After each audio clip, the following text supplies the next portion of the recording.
warahmatullahi wabarakatuh. Perkenalkan, nama saya Zahra Nabila Ramadhani, NIM 4524091032. Saya dari kelas A. Jadi hari ini saya akan menjelaskan materi tentang memahami jenis-jenis karya tulis. Sebelum itu saya akan menjelaskan apa sih pengertian dari karya tulis itu.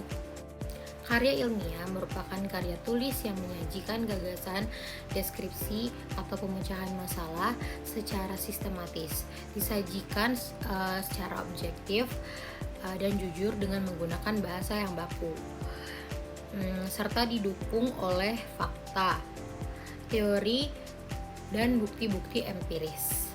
Dalam hal ini, karya tulis ilmiah dapat dikatakan sebagai hasil rangkaian gagasan yang merupakan hasil pemikiran yang didasarkan pada fakta.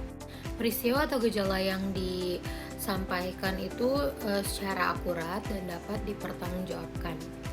Jadi, karya tulis ilmiah itu merupakan karya tulis yang isinya berusaha untuk memaparkan suatu pembahasan secara ilmiah yang dilakukan oleh penulis atau peneliti. Adapun ciri-ciri dari kalimat ilmiah, yang pertama itu objektif, yang kedua itu netral, yang ketiga itu sistematis, yang keempat itu logis, yang kelima itu menyajikan fakta, dan yang terakhir adalah tidak pleonastik. Bentuk karya ilmiah.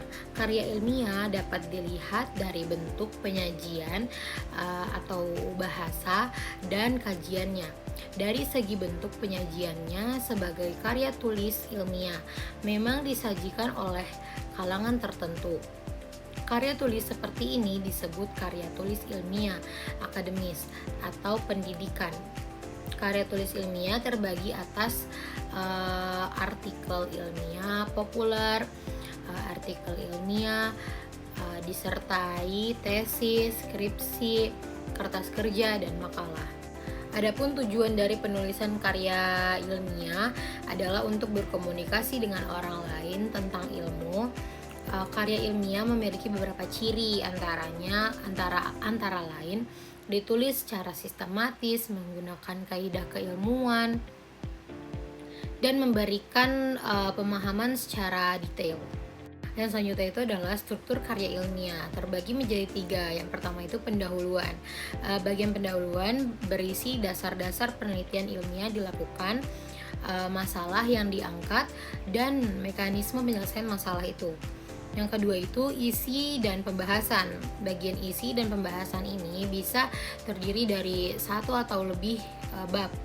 Jumlah bab bagian ini bergantung seberapa banyak pembedahan dan pembahasan dari bahasa peneliti.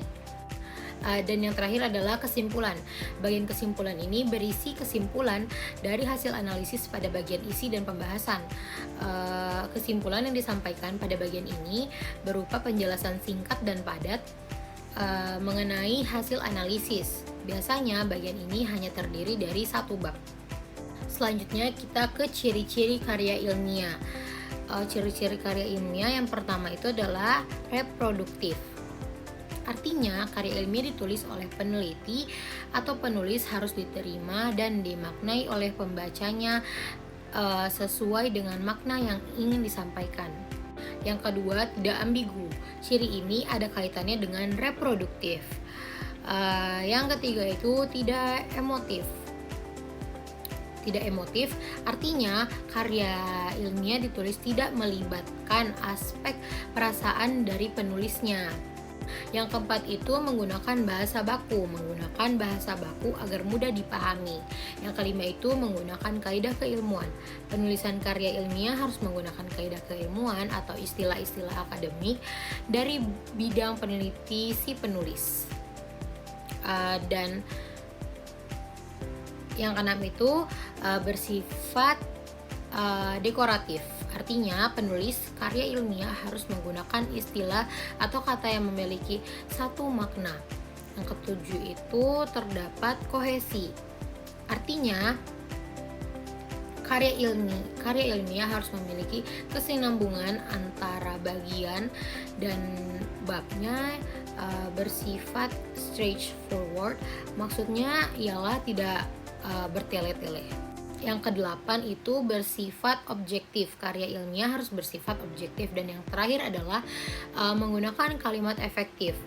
Penulisan karya ilmiah harus menggunakan kalimat efektif. Ciri ini berkaitan dengan semua ciri-ciri sebelumnya. Selanjutnya kita akan masuk ke jenis-jenis karya tulis ilmiah. Yang pertama itu ada artikel ilmiah. Artikel ilmiah adalah karya tulis yang berisi pendapat penulis terhadap masalah atau topik yang diteliti dikaitkan dengan teori yang ada. Secara umum, artikel ilmiah termasuk karya ilmiah yang dimuat dalam jurnal ilmiah atau kumpulan artikel ilmiah lainnya. Yang kedua adalah makalah.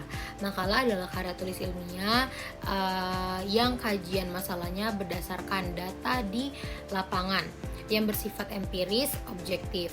Makalah biasanya dipaparkan dalam seminar berupa presentasi. Jadi kita tuh sudah mendapatkan makalah itu dari sejak kita SMA atau bahkan SMP. Jadi kita udah mempelajari bagaimana cara membuat makalah, bagaimana yang harus dilakukan ketika kita ingin membuat makalah, dan apa yang harus dimasukkan ke dalam makalah tersebut, apa materi-materi yang harus dipaparkan, dan apa saja isi-isi dari makalah tersebut. Contohnya seperti pendahuluan, daftar isi, daftar pustaka, dan lain sebagainya. Yang selanjutnya adalah skripsi. Skripsi adalah karya tulis ilmiah yang dibuat oleh mahasiswa sebagai syarat untuk memperoleh gelar sarjana. Skripsi biasanya berisi hasil penelitian yang dilakukan oleh mahasiswa. Jadi sebelum kita mendapatkan gelar sarjana, kita diharuskan untuk membuat skripsi dari hasil penelitian yang akan kita buat. Yang selanjutnya, yang keempat itu adalah tesis. Tesis adalah karya tulis ilmiah yang dibuat oleh mahasiswa sebagai syarat untuk memperoleh gelar magister. Tesis biasanya berisi hasil penelitian yang lebih mendalam dibandingkan skripsi. Jadi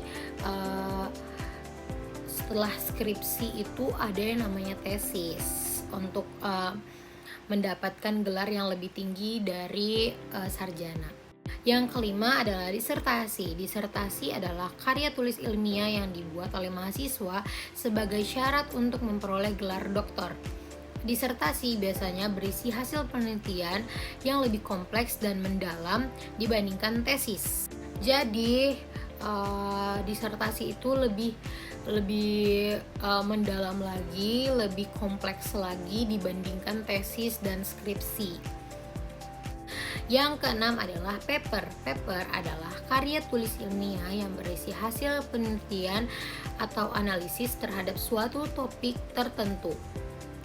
Paper biasanya dipublikasikan di dalam jurnal ilmiah atau disajikan dalam konferensi ilmiah. Dan yang terakhir adalah kertas kerja. Kertas kerja adalah karya tulis ilmiah yang berisi hasil penelitian atau analisis terhadap suatu topik tertentu.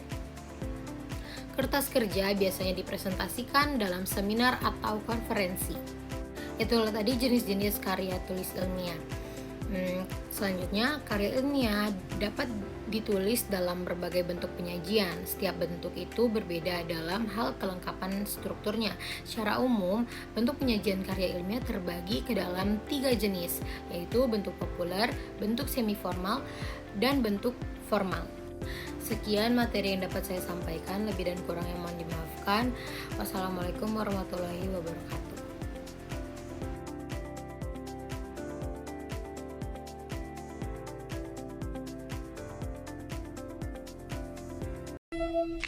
Thank you.